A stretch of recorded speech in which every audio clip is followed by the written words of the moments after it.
Salutations les fighters, on termine l'année 2019 avec un bilan lourd, 5 morts dans le milieu de la boxe professionnelle, je vous en parle tout de suite.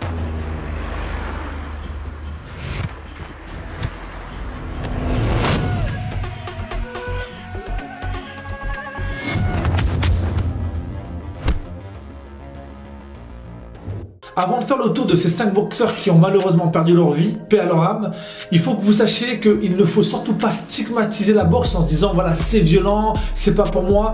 J'enseigne les sports de combat depuis plusieurs années et des fois on vient me voir et on me dit oui c'est violent, j'ai pas envie de prendre de coups. Non, il faut quand même dissocier la compétition à haut niveau et l'entraînement. C'est deux approches qui sont complètement différentes. Quand tu viens à l'entraînement, c'est pour apprendre. Forcément, tu vas peut-être un peu recevoir des coups, mais tu vas être protégé. Il y a un protège-dents, il y a des casques. Et puis l'enseignant, il est là pour t'enseigner la boxe de manière ludique. Il n'est pas là pour que tu te fasses éclater à l'entraînement. Si c'est le cas, eh ben, change d'école. C'est que tu n'es pas dans la bonne. La boxe, on est là pour l'apprendre et pas pour vous écœurer. Surtout pas faire d'amalgame et que ça vous freine si un jour vous voulez faire de la boxe. Il n'y a pas que dans la boxe qu'il y a des dangers, que ce soit au ski, au rugby, au foot. On retrouve aussi des morts. Ça arrive malheureusement. Même en descendant d'une marche, on peut trébucher et tomber. On sait pas de quoi est fait de la vie. Il y a des personnes qui vont prendre plein de coups au visage et qui vont même dans la rue se faire tomber par une dizaine de personnes. Ils vont s'en sortir indemnes. Et des fois, tu as une personne qui va juste prendre un seul coup de poing dans le visage et ça va suffire pour qu'il puisse ne plus jamais se relever. Faut pas faire une obsession en se disant que la boxe c'est pas fait pour moi. Ça ne vous empêche pas d'être dans des écoles, il y a de très bonnes écoles, ils vont vous apprendre à boxer, vous allez être protégé. Surtout ne reproduisez pas l'erreur et ne soyez pas effrayés par ce sujet. Maintenant on va faire le tour de ces boxeurs qui ont laissé leur vie sur le ring. Ça sera aussi une façon de leur rendre hommage.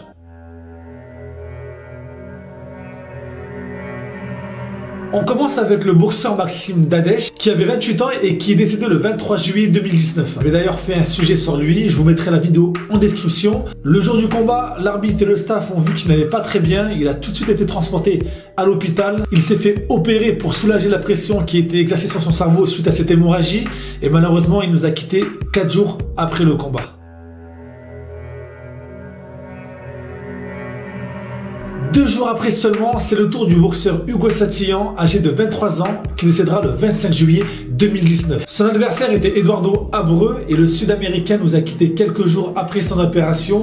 Il souffrait d'un œdème au cerveau qui a été causé par le traumatisme crânien et malheureusement, sa mort est donc survenue suite à un arrêt cardio-respiratoire. Ça fait déjà 2 boxeurs, c'est là qu'on se rend compte de la puissance des coups que peut infliger un boxeur à son adversaire. Il faut se dire franchement, à la longue, le cerveau n'est pas fait pour encaisser tous ces coups et malheureusement, parfois, il y a des séquelles qui sont irréversibles.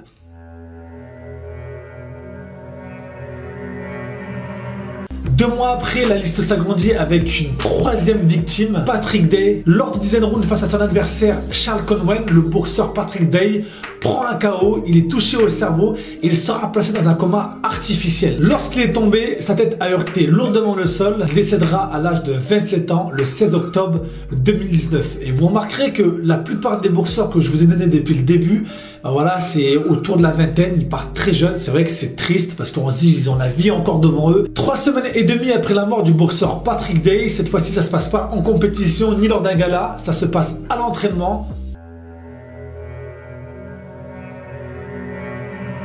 On a Richie, un boxeur de 27 ans, alors qu'il faisait office de sparring partenaire pour un de ses compatriotes, Michael Zarafa, parce que là on parle pas d'adversaire, en sparring partenaire on est là pour travailler, des fois on va appuyer les coups, il va prendre un coup à la tête et malheureusement on va décéder. Il nous a quitté à l'âge de 27 ans le 9 novembre 2019.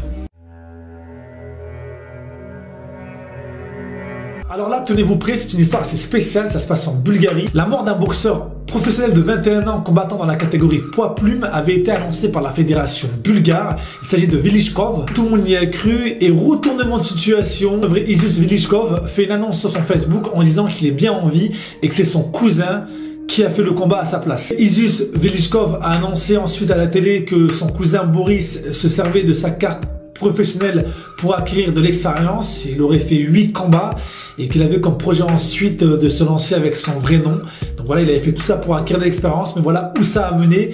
Et je serais pas étonné que Isus Vilichkov se soit fait bannir de cette fédération. Et ça, malheureusement, c'est une histoire qui termine mal, qui aurait en plus pu être évitée. Ça fait 5 morts dans le milieu de la boxe professionnelle. Après, dans le milieu de la boxe amateur, il se peut qui en ait eu, j'ai pas fait mes recherches.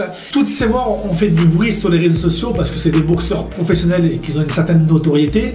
Ils sont connus, il se peut qu'il y ait même eu des mots aussi dans le milieu de la boxe amateur, mais malheureusement on n'entend pas parler parce que ça fait pas forcément du bien en fédération, c'est peut-être vite étouffé. Là, quand un boxeur pro meurt, on peut pas étouffer cette affaire, hein, tout le monde le sait parce qu'il est suivi par des milliers voire des millions de personnes. Si on fait un résumé de cette vidéo, ils sont tous partis jeunes, c'est vrai que c'est triste, on leur aurait préféré qu'ils puissent vivre le plus longtemps possible, mais malheureusement, ça fait partie des aléas de la vie.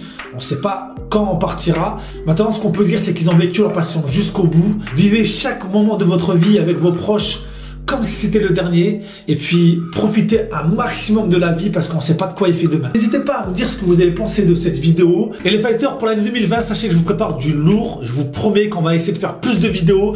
Et on va essayer de faire un peu plus d'expérience martiale, aller dans la rue, aller rencontrer les gens. Parce que ça, c'est aussi un sujet de vidéo que vous aimez énormément. Vous voulez du fight? Patientez, vous allez en avoir. J'en ai certains qui veulent me voir combattre parce qu'ils veulent savoir ce que je vaux. Et ils se disent, tiens, si le fight, c'est ce qui tient toujours la route. D'autres qui veulent me voir combattre et me faire défoncer, mais je leur donnerai pas ce plaisir. Du fight, vous allez en avoir, il faut juste de la patience parce que c'est une vertu dans les arts martiaux et dans les sports de combat. Donc vous inquiétez pas les fighters, je reviens avec du lourd très prochainement pour l'année 2020. En tout cas, je compte sur vous pour être toujours aussi actifs. Les pouces bleus, les commentaires, ça fait toujours plaisir. C'était Steel Fight, à très bientôt les fighters.